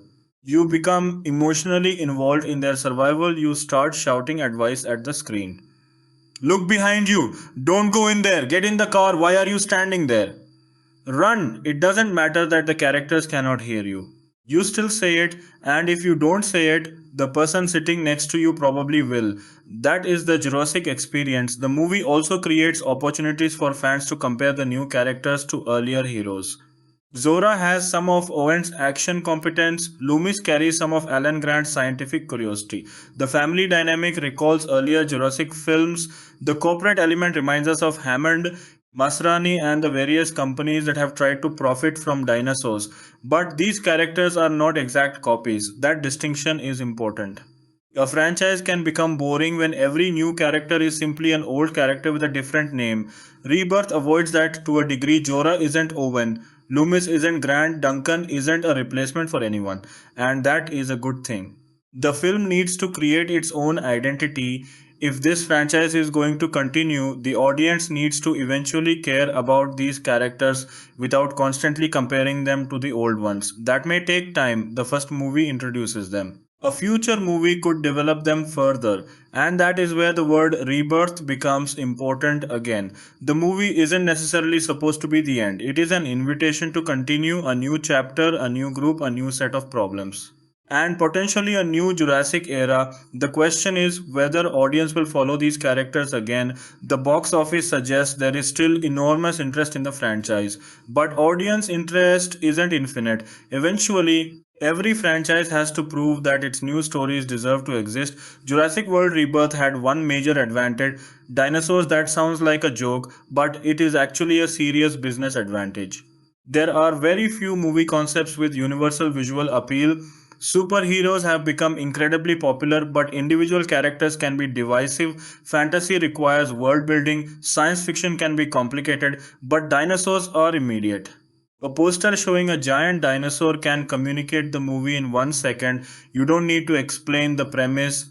You see the dinosaur, you understand. And that is why the marketing could focus so heavily on spectacle. The trailers showed jungles, boats, helicopters, creatures, characters running, and enormous dinosaurs. The message was simple. The dinosaurs are back, and that message worked. But after the audience bought the ticket, the movie had to give them something beyond the trailer. That is where the moral story, the characters, and the atmosphere become important. A trailer can sell a dinosaur, a movie has to sell a story. And Rebirth's story is ultimately about people entering a world they don't fully understand because they believe the reward is worth the risk. That is an old story. Explorers do it, scientists do it, treasure hunters do it, corporations do it. And movie characters do it every summer. The difference is that in this case, the treasure can bite back, and sometimes the treasure has teeth bigger than your entire body. That is what makes Jurassic World Rebirth such an entertaining continuation of the franchise. It doesn't need to reinvent dinosaurs. It needs to remind us why we were afraid of them in the first place. And for all the spectacle, the best moments are still the simplest. A character walking through the jungle, a strange sound, a pause, a look, a shadow. Then the creature appears. For a few seconds, everyone in the theater becomes a child again. We aren't thinking about box office numbers, we aren't thinking about franchises, we aren't thinking about CGI, we are just looking at a dinosaur. And that is probably the greatest achievement of Jurassic World Rebirth. After more than 30 years, the dinosaurs can still make us look up at the screen and say the same thing humans have been saying since Jurassic Park first opened. That is amazing. Then the dinosaur opens its mouth, and suddenly we remember actually, maybe we should run. The biggest thing Jurassic World Rebirth has to prove is not that dinosaurs can still make money. The box office already answered that question. The real question is whether dinosaurs can still make people feel something. After so many movies, audiences have become experts at recognizing the Jurassic formula. We know that someone will enter a dangerous area. We know somebody will make a questionable decision. We know there will be a dinosaur reveal. We know the heroes will probably get separated. We know someone will be chased. We know the final act will become bigger and louder than everything that came before it. The challenge is making those familiar ingredients feel exciting again. Rebirth doesn't completely escape the formula, but it understands that atmosphere can make familiar ideas work. A dinosaur walking through a jungle isn't automatically exciting anymore. But a dinosaur walking through a jungle while the characters don't know where it is can still be terrifying. That difference between showing and hiding becomes one of the film's most important tools. The movie also benefits from the fact that its story is not simply about saving a theme park or stopping a dinosaur from escaping. The mission gives the characters a destination. They are searching for specific creatures because of their genetic material. That means every location becomes part of the hunt. The team has to make decisions about where to go, what risks to take, and which creature is worth pursuing. The structure almost resembles an expedition movie. There is a goal, there are obstacles, and there is a constant possibility that the people who entered the island will not leave it. That gives Rebirth a different rhythm from some of the earlier Jurassic World films, which sometimes felt like the dinosaurs were constantly appearing because the movie needed another action scene. Here, the search itself creates suspense. That idea also makes the three target creatures important from a storytelling perspective. They are not just random dinosaurs placed into the film because the audience wants to see something new. Each represents a different challenge. The land environment forces the characters to deal with speed, size, and terrain. The ocean removes visibility and creates a sense of helplessness. The aerial environment introduces a threat that can come from above, making traditional escape routes less useful. The heroes therefore have to adapt. They can't simply use one plan against every creature, and when a plan fails, the consequences are immediate. One of the most enjoyable aspects of a Jurassic movie is watching professionals discover that their professional skills have limits. Zora is highly trained, she knows how to survive dangerous situations, she has weapons and experience. Duncan is also capable. Loomis has scientific knowledge, the team has technology, but all of those advantages become less useful when the environment itself becomes hostile. A map cannot tell you what is hiding behind a tree. A gun does not guarantee that you can stop a massive animal. A communication device is useless if the signal disappears. A scientific prediction cannot account for every behavior. Suddenly, people who seemed completely prepared at the beginning are improvising. That is where suspense comes from. It also gives Scarlett Johansson's performance room to work. Zora cannot simply be a character who walks through every situation without fear. If she were completely fearless, she would become boring. What makes her interesting is that she understands the danger. She knows what the creatures are capable of. She knows when a situation is getting worse. Her confidence comes from experience, not stupidity. She can be scared and still keep moving. That is a much more believable kind of bravery. Mahershala Ali brings a similar quality to Duncan. He feels like someone who has survived difficult situations before, but he never gives the impression that survival is guaranteed. Ollie's performance adds emotional weight to scenes that could otherwise become pure spectacle. When characters are in danger, the audience needs to care about them before the danger becomes meaningful. If you don't care about the people, a dinosaur attack becomes little more than a visual effects demonstration. Rebirth tries to avoid that by building relationships inside the team. Jonathan Bailey's Henry Loomis, meanwhile, helps keep the movie connected to the scientific heart of the franchise. There is something almost nostalgic about seeing a paleontologist becoming fascinated by dinosaurs. Jurassic Park was built around scientists who were suddenly forced to confront the animals they had studied on paper. Loomis continues that tradition, but he is also part of a generation that has grown up with Jurassic Park as a cultural phenomenon. He knows how dangerous these animals can be, but seeing them alive is still extraordinary. That is one of the most important ideas in the entire franchise. Knowledge does not eliminate wonder. You can know everything about a dinosaur and still be amazed when you see one standing in front of you. In fact, the more you know, the more impressive it can become. You know how long the animal lived, you know how its body was built, you know what it probably ate, you know how its bones were discovered, and now somehow it is alive. That emotional contradiction is the heart of Jurassic Park. The film's scientific themes also make the DNA mission more interesting. The idea that prehistoric genetic material could be used for medicine is classic Jurassic science fiction. It sounds impossible, but the movie doesn't need the audience to believe every detail scientifically. It only needs the concept to feel plausible enough for the story. The important question isn't whether every biological explanation is perfect. The important question is what humans would do if they believed such a discovery was possible. And that brings us back to the pharmaceutical interest behind the mission. Money is one of the franchise's oldest villains.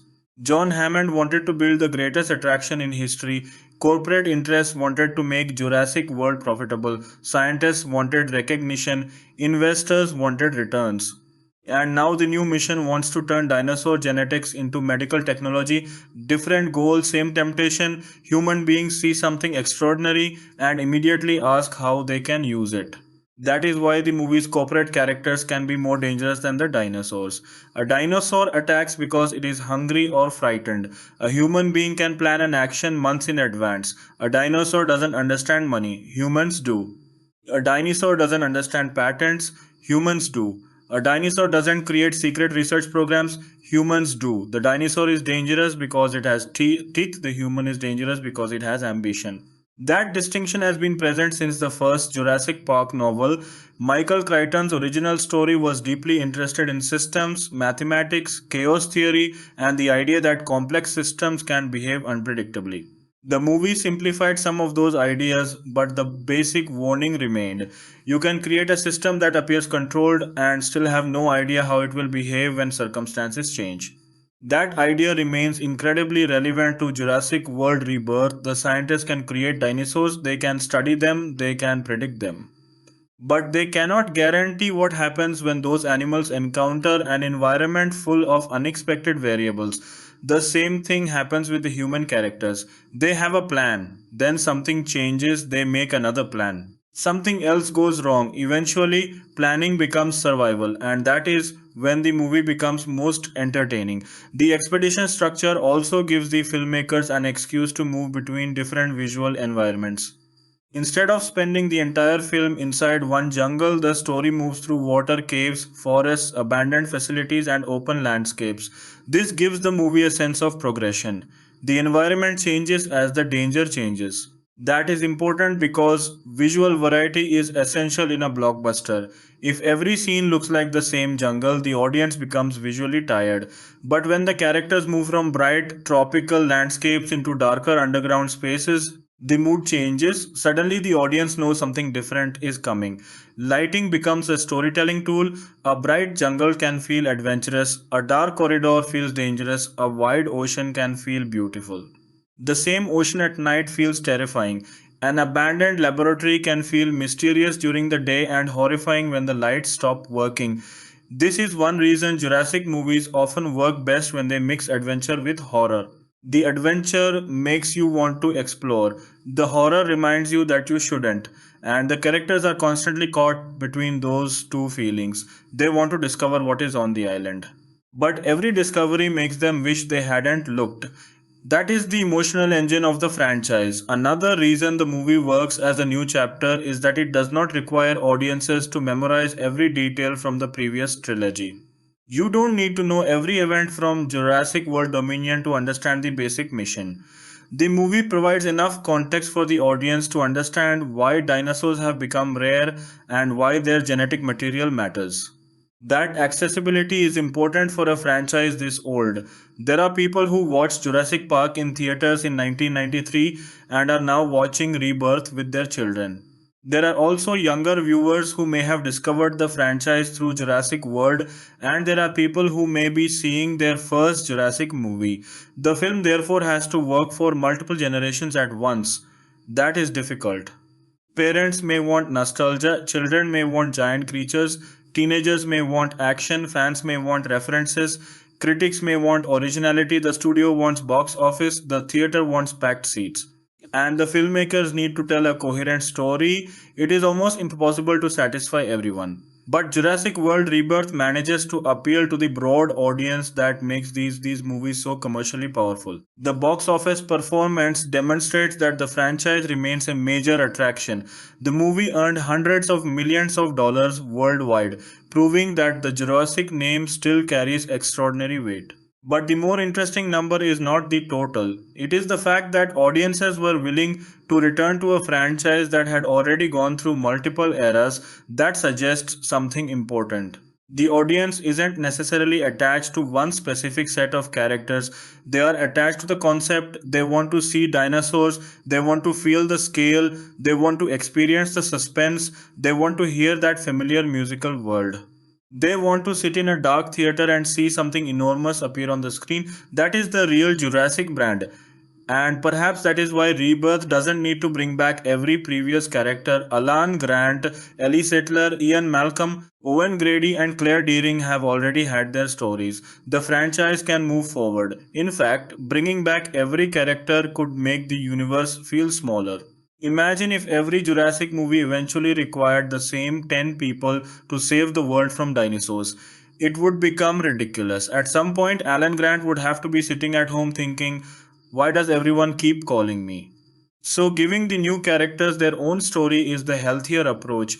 It allows the franchise to grow. But growth comes with another challenge. The new characters need memorable personalities.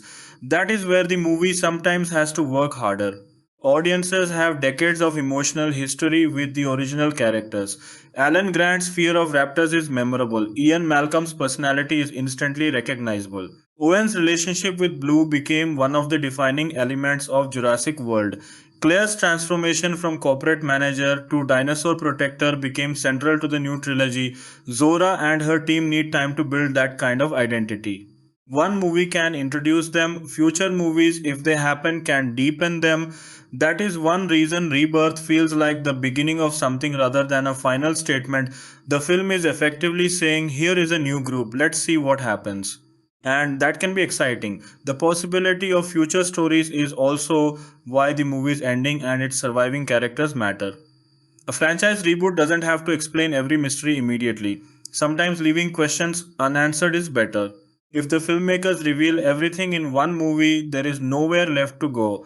Jurassic Park has always benefited from unanswered questions. What happened in the laboratories? What other dinosaurs existed? What experiments were conducted?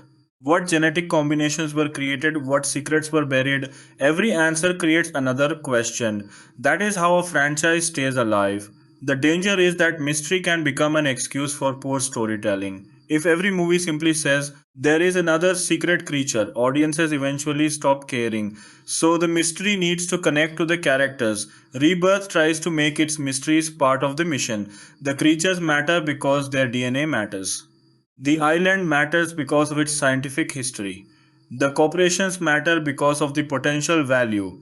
The family matters because they are trapped in a situation they never wanted. These connections give the movie more structure than simply throwing dinosaurs into random scenes. And then there is the question of whether dinosaurs should be considered animals or monsters. The film mostly treats them as animals. That is important. A dinosaur does not wake up thinking, today I will be evil. It simply behaves according to instinct. A predator hunts, a territorial animal protects its space, a frightened creature attacks, a mother protects her offspring. That makes the humans morally complicated. If you enter an animal's territory and it attacks you, who is really responsible? The dinosaur or you? Jurassic movies don't always answer that question directly, but they often encourage the audience to think about it. And Rebirth continues that tradition. The humans are not innocent simply because they are human. They chose to go there. The dinosaurs didn't choose to be brought back. That makes the creatures strangely sympathetic, even the terrifying ones. You can be afraid of a dinosaur and still understand that it isn't evil. This is one of the strongest ideas in the Jurassic franchise. The dinosaurs are victims of human ambition as much as they are threats to human life. They were extinct. Humans brought them back. Humans put them in laboratories. Humans moved them around. Humans experimented on their DNA. Humans turned them into attractions. And then humans complain when the animals behave like animals. That is the ultimate Jurassic joke. We created a dangerous prehistoric predator. It behaved like a dangerous prehistoric predator. How could this happen exactly? That contradiction gives the franchise much of its humor. The audience understands the absurdity, the characters sometimes don't, and that makes the story entertaining. Another fascinating part of Rebirth is the way it treats the idea of rarity. If dinosaurs were everywhere, people might eventually become bored with them. But if only a few remain, each animal becomes incredibly valuable. That is realistic in one sense. Humans already place enormous value on rare biological resources, rare plants, rare animals, rare genetic material, rare fossils. If dinosaurs were real today and extremely rare, they would probably become some of the most valuable organisms on the planet. Governments would want them, scientists would want them, pharmaceutical companies would want them, private collectors would want them, zoos would want them. Tourism companies would want them, and criminals would probably want them too. The movie uses that idea to create a world where dinosaurs are no longer simply entertainment, they are commodities. And once living creatures become commodities, exploitation becomes almost inevitable. That theme makes Rebirth surprisingly modern. The movie may have giant prehistoric animals, but its concerns are very human: corporate power, medical breakthroughs, genetic manipulation. Environmental responsibility, scientific ethics, commercial exploitation, these are all real world issues. The dinosaurs simply make the conversation more exciting. Instead of arguing about genetic patterns in an office, the characters argue while a dinosaur is somewhere outside the building. That is much more entertaining. And then there is the visual spectacle. Jurassic World Rebirth was designed for the big screen, and its enormous creatures are meant to dominate the frame. The cinematography emphasizes the contrast between tiny human figures and massive animals. A person standing next to a dinosaur should look almost absurdly small. That sense of scale is one of the reasons the franchise remains powerful. We are used to seeing large animals. Elephants are huge, whales are enormous, giraffes are tall. But dinosaurs can push the imagination beyond familiar limits. A creature several times taller than a human walking toward you would be terrifying even if it were completely peaceful. Now imagine it is hungry. That is the entire pitch, and the sound design makes it even stronger. A dinosaur isn't just visual, it is acoustic. The roar needs to feel like it has physical weight. Footsteps need to sound heavy. Branches need to snap. Ground needs to shake. Water needs to move. A creature can sometimes be heard before it is seen. That creates anticipation. The audience hears the animal and immediately starts searching the frame. Where is it? Is it behind them? Above them? Under the water? In the trees? That search creates engagement. You're not passively watching, you're looking. And that is one of the best things a monster movie can make you do. Look, meet, wonder, fear. The music then joins the sound design. The roar creates the immediate threat. The score creates the emotional context. The silence creates anticipation. Together, these elements make the dinosaur feel alive. This is why the technical work matters. If the visual effects were perfect but the sound was weak, the dinosaur would feel less powerful. If the sound was amazing but the creature looked weightless, the illusion would break. If the music was too loud, the suspense would disappear. Every department has to work together. That is the hidden complexity of blockbuster filmmaking. Audiences see one scene, hundreds of people may have contributed to making that scene believable. Animators, modelers, texture artists, lighting artists, compositors, stunt performers, cinematograpers, sound designers, editors, costume designers, set builders, location teams, VFX supervisors, and the actors, everyone contributes. That is especially true in a movie where the main stars are digital creatures. There is also something poetic about the fact that a Jurassic movie requires modern technology to recreate animals that existed long before humans developed any technology at all. The dinosaurs are ancient, the filmmaking is futuristic. Computer graphics allow us to reconstruct creatures that existed millions of years ago. In a strange way, Jurassic Park has always been a movie about resurrection on two levels. The story resurrects dinosaurs, cinema resurrects them again. We cannot travel back in time, we cannot actually see a living Tyrannosaurus, but filmmakers can create an image convincing enough that our brains temporarily accept it. That is the magic of movies, and that is why Jurassic World Rebirth still has value even after all these years. The franchise reminds us that cinema can make impossible things feel real. You sit in a dark theater, the lights go down. The screen becomes enormous. You hear the first musical notes, then the jungle appears. You see something moving, you don't know what it is. The camera gets closer, the leaves shake, a shadow passes. And for a few seconds, you forget that you're watching a movie. You believe there is something out there, something huge, something ancient, something that should not exist. Then you see it, and the entire audience reacts. That reaction is the real reason Jurassic Park survived for more than 30 years. Not the toys, not the merchandise, not the box office, not the sequels, the reaction, the gasp, the scream, the laugh, the applause. The child sitting next to a parent and seeing a dinosaur on the big screen for the first time. The adult who watched Jurassic Park in 1993 and suddenly feels 12 years old again. That is what Rebirth is really selling. It isn't selling a dinosaur. It is selling the feeling of seeing one, and that feeling is still alive. The question now becomes whether the film deserves to stand alongside the best Jurassic movies. That debate is much harder. The original Jurassic Park remains almost impossible to beat because of its combination of story, performances, groundbreaking visual effects, music, atmosphere, and timing. It arrived at exactly the right moment and changed blockbuster cinema forever. The Lost World has its fans and its problems. Jurassic Park 3 is shorter, simpler, and more divisive. Jurassic World successfully revived the franchise and became a massive cultural event. Jurassic World Fallen Kingdom leaned heavily into horror and introduced new ideas about dinosaurs being sold and weaponized. Dominion attempted to bring the original and new casts together and expand the story to a global scale. Rebirth has a different job. It has to prove that the franchise can continue after all of that, and that is why its biggest achievement may not be perfection. Its biggest achievement may simply be survival. The franchise itself has survived, the dinosaurs have survived, the audience has survived, and despite all evidence suggesting otherwise, the humans have once again decided to go back to the island. That is Jurassic World tradition. Every generation learns the lesson, then the next generation forgets it. And somewhere a scientist is opening a door that should absolutely remain closed. The camera moves toward the darkness. We hear something breathing. The music becomes quieter. A shadow moves across the wall. Someone whispers, "Did you hear that?" The audience already knows the answer. Yes, we heard it. And whatever made that sound is probably much bigger than everyone in the room. And when the audience finally realizes just how much danger the characters are facing, Jurassic World Rebirth starts to feel less like a normal adventure and more like a long survival test. That is one of the strongest qualities of the movie. The characters may have entered the island with a clear mission, but the island does not care about their mission. Nature does not follow schedules. Dinosaurs do not wait for the heroes to finish their conversations. A creature can appear at the worst possible moment, and suddenly everything the characters planned becomes useless. This is where the movie finds its tension. The expedition is supposed to be controlled, professional, and carefully organized.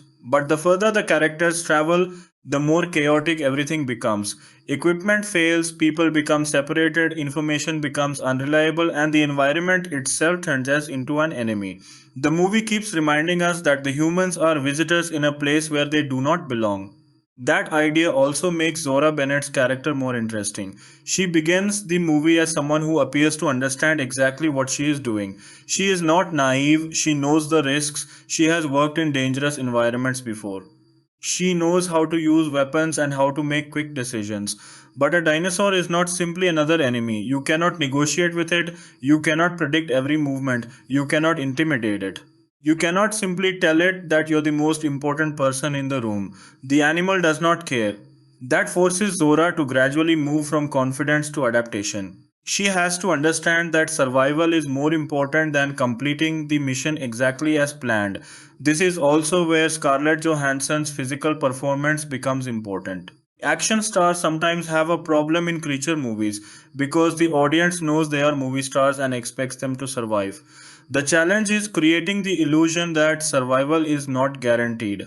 Johansson's character has to look capable without looking invincible. She can run, fight, and make decisions, but she can also make mistakes. She can be exhausted, she can be frightened, she can be emotionally overwhelmed. Those details make her more believable.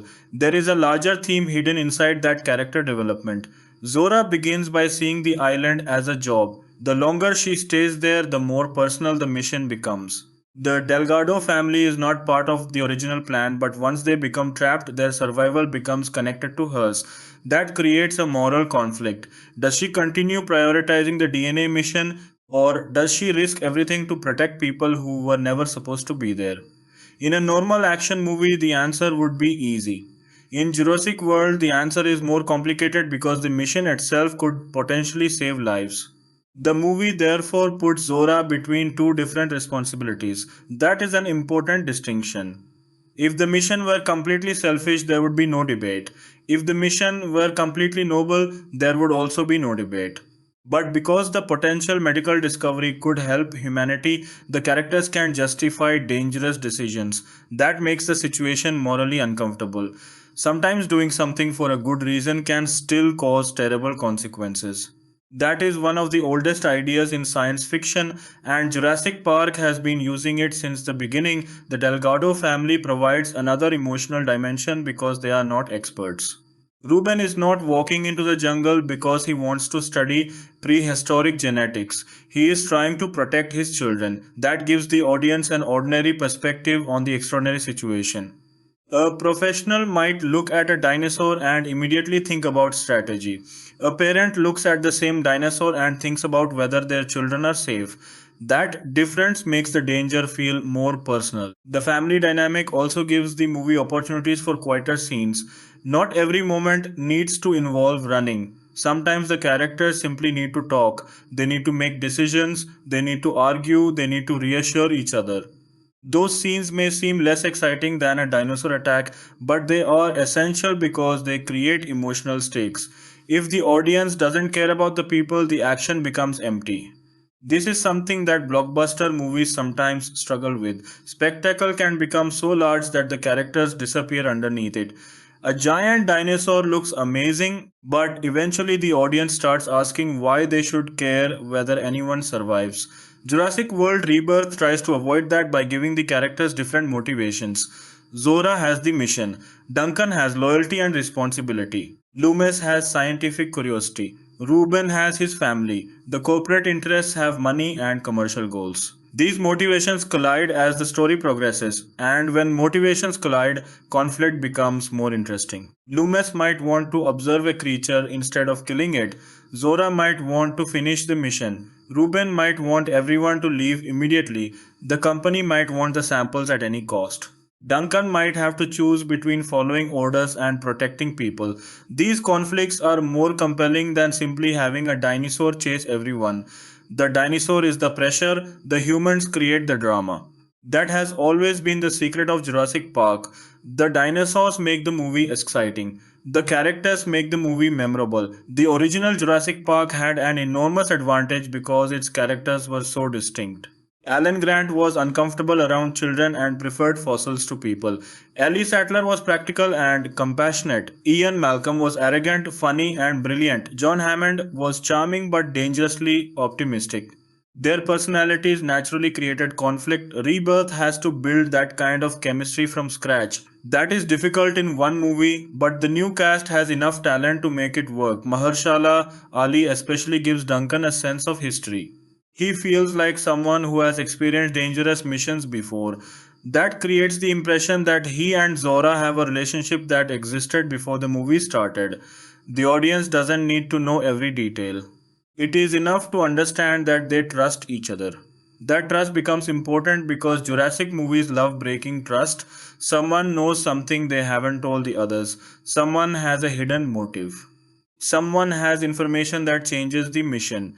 Someone realizes the original plan was not what they thought. That creates the kind of tension that doesn't require a dinosaur. And when the dinosaur eventually appears, the tension becomes even stronger. One of the film's more effective choices is making the humans dangerous to each other, even while the dinosaurs remain the obvious physical threat. The characters can survive a dinosaur encounter only to discover that another human has manipulated them. It reinforces the franchise's central message that the biggest problems often begin with human decisions. The dinosaurs are unpredictable. Humans are intentionally unpredictable. That can be worse. A T Rex might attack because it is hungry. A corporation might lie because it wants more money. You can understand the first motive, the second one is much harder to forgive. The film also uses the idea of secrecy. Secret facilities and hidden experiments have always been part of the Jurassic mythology. There is something irresistible about walking into an abandoned laboratory and wondering what happened there. The audience immediately understands that something went wrong. Nobody builds a secret dinosaur facility and then leaves it behind because everything went perfectly. There is always a story, there is always a mistake. There is always something behind the locked door, and Jurassic World Rebirth uses that expectation to build suspense. The island becomes a kind of archaeological site of scientific arrogance. The characters are not only looking for dinosaurs, they are uncovering the consequences of experiments that happened before they arrived. That gives the film a connection to the original Jurassic Park without requiring the same characters. The franchise's history is literally buried in the environment. That is a smart way to handle continuity. Instead of constantly bringing back old characters to explain everything, the filmmakers can let locations, objects, and scientific discoveries tell the story. A laboratory can reveal what happened. A fossil can reveal what lived there. A computer can reveal what scientists were trying to create. A damaged enclosure can reveal what escaped. The environment becomes a storyteller. That is particularly effective in a survival movie because the audience can discover information at the same time as the characters.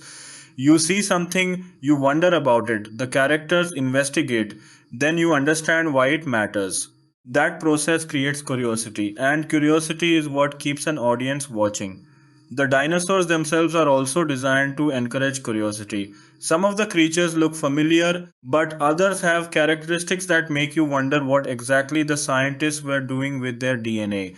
That creates another layer of mystery. Are these natural dinosaurs? Are they genetically modified? Are they hybrids? Were they created intentionally? Were they accidents?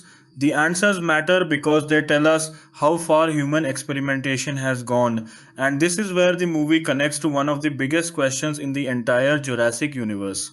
When does science stop being discovery and become creation? There is a huge difference between finding something and manufacturing something.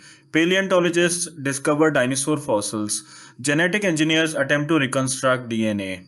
But once you begin changing that DNA, you are no longer simply bringing back the past. You are creating something new. That idea was at the center of the Indominus Rex story, and it remains relevant here. The movie therefore doesn't simply ask whether dinosaurs should exist, it asks what kind of dinosaurs humans are creating. Because if scientists can manipulate genes, there is no guarantee they will stop at restoring extinct species. They can make animals stronger, faster, more aggressive, more intelligent, more resistant to disease. And once you can do that, the line between scientific research and biological engineering becomes extremely thin. That is the kind of idea that makes Jurassic World Rebirth feel connected to modern science fiction.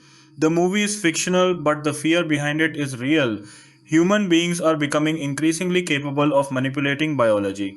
The question is not simply what can be done, the question is who gets to decide. That is why the pharmaceutical angle works as a story device. Medicine is one of the most socially valuable uses of science. If a dinosaur's DNA could help create a life saving drug, audiences can understand why someone would take enormous risks to obtain it. But the movie doesn't let that justification completely remove the danger. Because what happens if the research succeeds? Who owns the medicine? Who can afford it? Does the company release it to everyone? Does it become another expensive treatment? Does the discovery encourage people to hunt more dinosaurs? Does one successful experiment create a new industry? Those questions are not necessarily answered in the simplest possible way, but they give the movie a larger meaning. The dinosaurs are rare, their DNA is valuable, humans want it. That is enough to create conflict. It is almost like a prehistoric version of a treasure hunt, except the treasure is alive and the treasure can eat you. The movie's use of different environments also allows it to play with different kinds of fear. On land, the characters can see the horizon. They have some idea where they are going. In water, that confidence disappears. The surface may look peaceful, but the danger could be underneath. In the sky, the characters can be attacked from above. In caves and abandoned facilities, they lose visibility. Each environment removes one of the senses humans rely on, and that makes the characters vulnerable. This is particularly important for dinosaur horror. Humans are visually oriented. We want to see the threat, but a good dinosaur sequence sometimes prevents us from seeing it. The audience sees the characters looking. We look with them, nothing, then something moves. Maybe it is a leaf, maybe it is a small animal.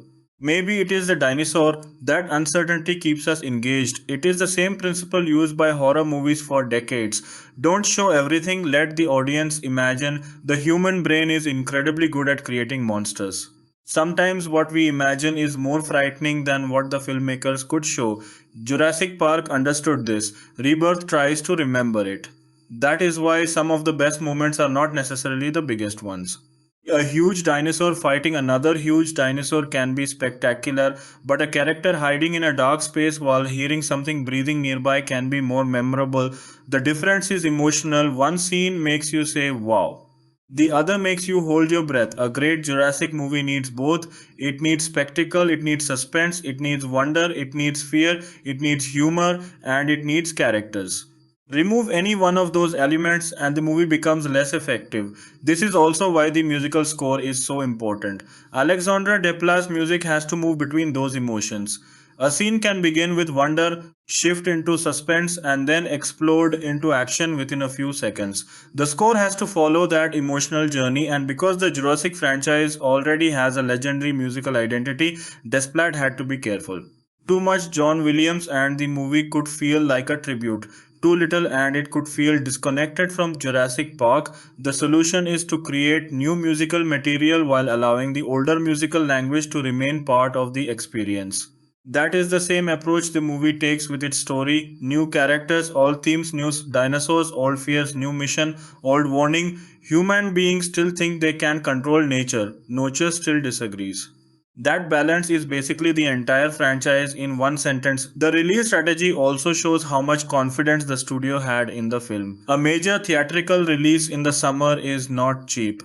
Studios spend enormous amounts on marketing, distribution, and premium formats. A movie like this needs a global audience because the production budget is so large. The box office performance therefore mattered beyond simple profit. It answered a question the industry had been asking. Can Jurassic World continue without its previous main stars? The answer was yes. The movie's worldwide total in the high hundreds of millions demonstrated that audiences were still willing to pay to see this franchise on the big screen. It did not need to rely on the original cast to attract huge crowds. That is significant. It means the franchise itself has become bigger than individual characters. But that can also be dangerous. When a franchise becomes the star, audiences may become less forgiving of weak storytelling. They don't just want another Jurassic movie, they want a reason to return, and that is why Rebirth's fresh approach matters. It gives the audience a new mystery, a new mission, new creatures. New characters, and a new question.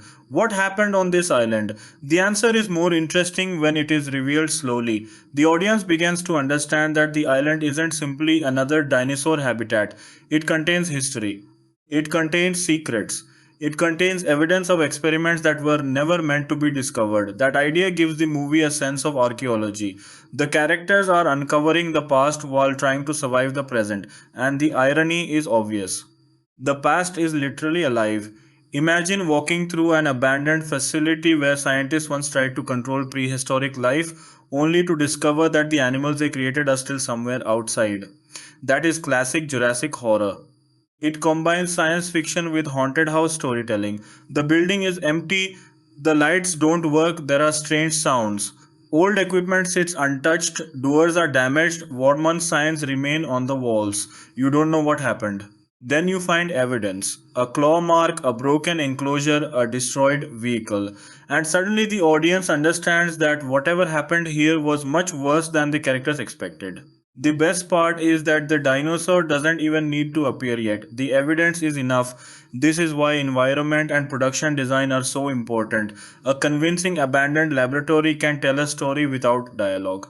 The design team has to imagine what the facility looked like when it was active and what it would look like years later. Metal rusts, glass breaks, plants grow through cracks, water damages equipment, dust covers everything. The environment becomes a visual timeline. The audience can see the passage of time, and that helps the island feel like a real place rather than a collection of movie sets. The same applies to the costumes and equipment. The expedition team needs believable gear. Their clothing needs to make sense for the environment. Their weapons need to look practical. Their equipment needs to survive the conditions. These details may not be obvious, but they help sell the illusion. If the characters are wearing clothing that looks like it was designed for a fashion magazine, the movie becomes less believable. But if they look sweaty, dirty, exhausted, and scratched, you believe they have been trapped in a jungle for days. And that physical deterioration is important. The longer the mission continues, the less polished the characters become. Clothes get dirty, equipment gets damaged, people become tired, confidence disappears. That visual progression tells us the mission is going badly. At the beginning, everything looks organized. At the end, everyone is simply trying to survive. That is a classic adventure movie structure. The expedition begins with control. The middle destroys control. The final act is survival. And that is why the movie's action sequences work best when they feel like consequences of earlier decisions. A dinosaur attack should not feel random. It should happen because the characters entered the wrong area, made too much noise, disturbed an animal, or trusted the wrong information. Cause and effect makes action feel satisfying. If a dinosaur simply appears because the movie needs an action scene, the audience eventually notices. But if the characters accidentally disturb a nesting area, the attack feels earned. If they enter water because they need to escape something on land, the next creature feels like a consequence. If they activate equipment inside an abandoned facility, they might attract something. Every decision creates another problem. That is how a survival story should work. The characters are not just waiting for danger, they are creating new dangers while trying to escape the old ones. And that is one of the most entertaining things about Jurassic World Rebirth. The movie constantly puts its characters in situations where there is no perfect answer. Stay in the jungle, danger, go into the water, danger, enter the building, danger, stay outside, also danger. At some point, the characters must choose the least terrible option, and the audience knows it. That is why the tension works. We are not asking, can they avoid danger? We are asking, which danger are they going to choose? This is where the movie starts feeling like a survival game. Every location has a risk, every creature has a behavior, every character has a weakness. The audience starts predicting what might happen. And when the movie surprises us, the surprise becomes more satisfying. This is also where the new creatures can become memorable. The audience has already learned how a T Rex behaves, but a creature they have never seen before creates uncertainty. What does it eat? How fast is it? Can it climb? Can it swim? Can it see in the dark? Does it hunt alone? Does it protect a nest? Does it attack humans intentionally or only when threatened? Those questions make the creature interesting. The filmmakers can use the character's scientific knowledge, to give us clues without revealing everything. And that is exactly how a suspense should work. Give the audience enough information to understand the danger. Don't give them enough information to feel completely safe. That balance keeps the movie moving. The most fascinating thing about Jurassic World Rebirth may therefore be that its real monster is not any single dinosaur, it is uncertainty. Nobody knows exactly what is waiting on the island, nobody knows who can be trusted. Nobody knows whether the mission will succeed, nobody knows what the corporations intend to do with the research, nobody knows how many creatures survived. And nobody knows whether humanity has learned anything from the disasters that came before. That uncertainty keeps the story alive because once the audience knows everything, the mystery is gone. But as long as there is another locked door, another unexplored cave, another unexplained sound, or another creature moving in the darkness, there is still a reason to keep watching, and that is the Jurassic formula at its best. You think you've seen everything, then the jungle moves. Something enormous steps into the light, the characters freeze, the audience goes silent, and once again we remember why we came to the theater in the first place.